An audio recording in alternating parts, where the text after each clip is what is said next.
7 अक्टूबर return.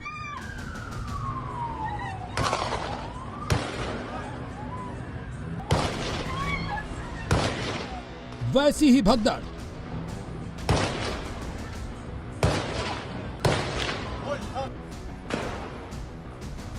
वैसी ही firing,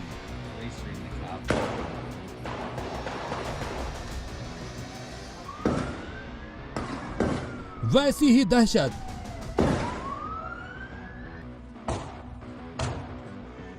वैसा ही खौफ।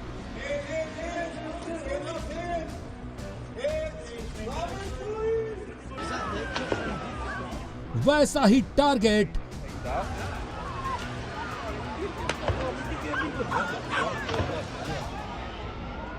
यहूदियों पर टेरर अटैक। सैकड़ों की भीड़ पर अंधाधुंध फायरिंग।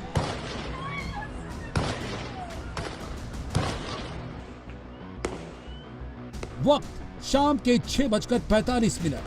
बॉन्डी बीच, सिडनी, ऑस्ट्रेलिया।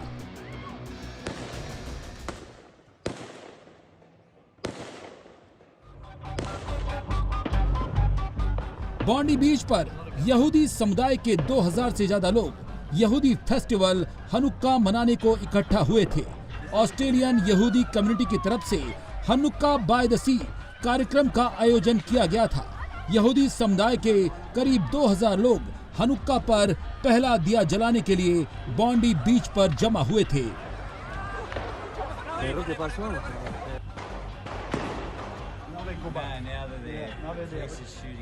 लेकिन तभी अचानक से बॉन्डी बीच पर गोलियों की तड़तड़ाहट शुरू हो गई।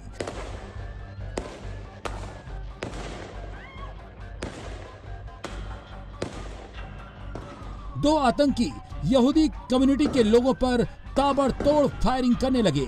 गोली लगते ही जमीन पर लोग गिरने लगे, लेकिन गोलियां चलती रहीं। सब कुछ 7 अक्टूबर जैसा लग रहा था, जब हमास के आतंकियों ने 1000 से ज्यादा बेकसूरों को अंधाधुंध फायरिंग कर हत्या कर दी थी। बॉन्डी बीच पर भी लोग ठीक उसी तरह जान बचाकर भाग रहे थे। मंजर कितना भयावह था और भयानक था, इन तस्वीरों में आप देख सकते हैं।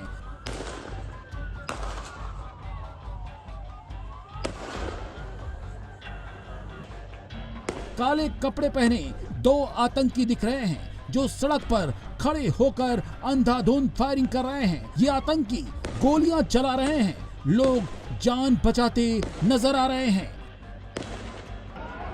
बॉन्डी बीच पर लाशें नजर आ रही हैं, जिनकी सांस नहीं चल रही, उनको बचाने की कोशिश की जा रही है। सीपीआर देकर जान बचाने की कोशिश की जा रही है। जो घायल थे उनको अस्पताल पहुंचाया जा रहा है। मैंने देखा कि एक बच्ची जो शायद 8 बरस की थी, उसके पैर में चोट लगी थी और वो जमीन पर पड़ी रो रही थी। वो अपनी माँ के पीछे खड़ी थी। उसकी माँ जमीन पर बैठकर अपने बच्चों को गले लगा रही थी। वो 8 साल की बच्ची थी और दूसरी बच्ची शायद 2 या 3 बरस की रही होगी। वहाँ ऐसे बहुत से लोग थे जो अपने बच्चों को बचाने के लिए यहाँ वहाँ भाग रहे थे। चारों तरफ खौफ का मंजर है। बच्चे, बूढ़े, नौजवान, हर कोई अपनी जान बचा रहा है। आतंकी गोलियां बरसा रहे थे। लोग जान बचाकर भाग रहे थे, लेकिन इसी बीच एक शख्स आतंकी से भिड़ जाता है। आतंकी पेड़ की आड़ में लेकर गोलियां चला रहा था। उसी वक्त कार के पीछे से आकर इस जाबाज शख्स ने आतंकी को पकड़ लिया। पकड़ने के बाद इस शख्स ने आतंकी से उसकी बंदूक छीन ली। गन छीनने के बाद इस शख्स ने आतंकी पर गोली चलाई, लेकिन गोली चल नहीं पाई।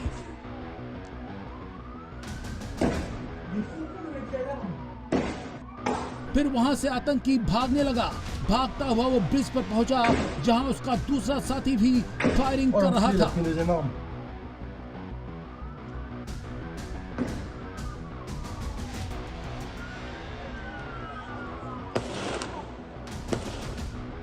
ड्रोन फुटेज में साफ साफ नजर आ रहा है कि आतंकी गोली चला रहे हैं। उसी दौरान पुलिस की तरफ से जवाबी फायरिंग हुई। पुलिस ने गोली मारी, जिसमें एक आतंकी वहीं पर ढेर हो गया, जबकि दूसरा आतंकी पकड़ा गया। बीच पर एक आतंकी ढेर हो चुका था, दूसरा जो बचा था, पुलिस उसे मारने वाली थी, लेकिन वो जान की भीख मांगने लगा।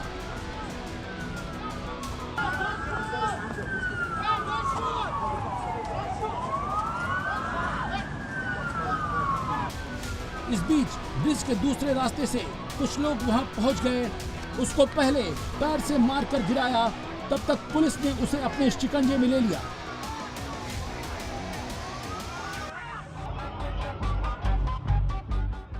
इस मास टेरर अटैक में यहूदी प्रतिनिधि रब्बी एली श्लैंगर समेत 11 लोगों की हत्या कर दी गई है।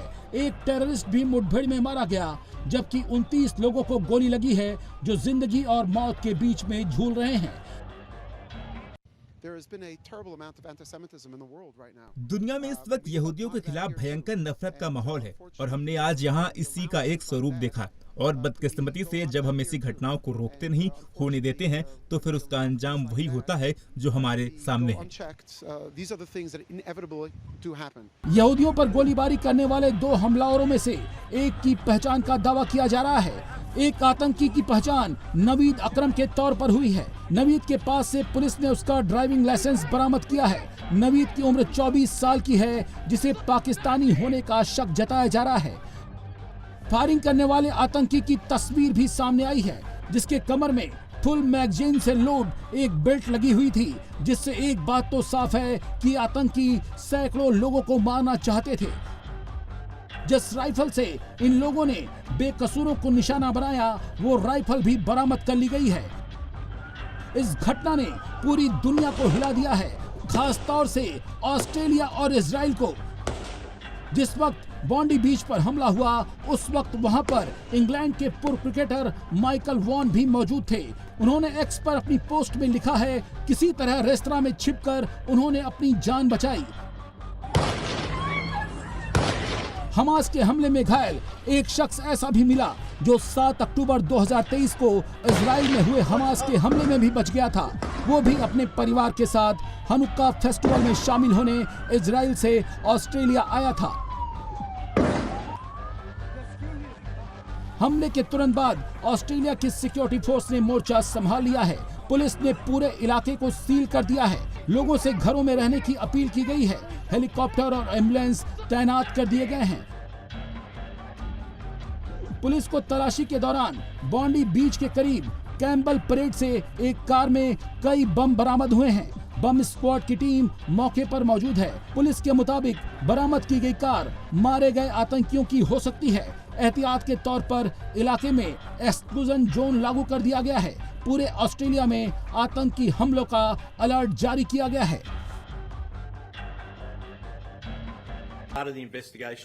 इस गोलाबारी के तुरंत बाद जो जांच हमने की, उसमें हमने बॉन्डी के पास कैम्पबेल परेड में एक गाड़ी का पता लगाया है। हमारा मानना है कि उस गाड़ी में कई आईडी रखे हुए हैं। हमारी बचाव टीमें और बॉम्ब डिस्पोजल यूनिट उस पर काम कर रही हैं। पूरा ऑस्ट्रेलिया सकते में है। प्रधानमंत्री अल्बनीज के लिए यह हमला एक बड़ा चैलेंज बनकर सामने आया है, लेकिन अल्बनीज ने ऐसे हमलावरों को चेतावनी देते हुए कहा है कि इसके पीछे जो भी हो बख्शा नहीं जाएगा। हमारे देश में इस नफरत, इस हिंसा और दहशतगर्दी के लिए कोई गुंजाइश नहीं है। मैं आपको साफ साफ कहता हूं कि हम इसका समूल नाश करेंगे। हिंसा और नफरत भरी इस घटना के बाद हमारा देश और भी एकजुट होकर ऊपर उठेगा। जहां हमारे देश के इस स्याह लम्हे के बाद ऑस्ट्रेलिया में रहने वाले सभी लोग यहूदी धर्म मानने वाले ऑस्ट्रेलियाई नागरिकों को दिल से अपनाएंगे। हमारे पुलिस और सुरक्षा एजेंसियां इस भयावह कृत्य के पीछे के लोगों को तलाश रही हैं। जैसे जैसे नए तथ्य सामने आएंगे, वैसे वैसे हमारी एजेंसियां पूरी फुर्ती से वो जानकारियां आपको साझा करेंगे। आज बॉन्डी बीच पर जो शैतानी कृत्य हुआ है, वो समझ से परे है। इस दहशतगर्दी के शिकार परिवार जो इस सदमे से अपनों को गंवाने की तकलीफ से जूझ रहे हैं, वो किसी भी बुरे से बुरे ख्वाब से भी भयानक है।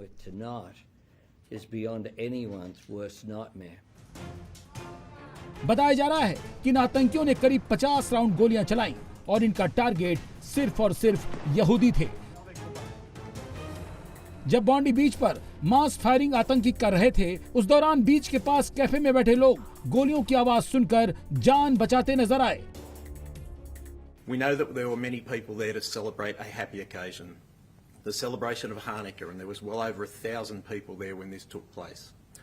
As a result of the circumstances of the incident tonight, at 9:36 p.m. this evening, I declared this to be a terrorist incident.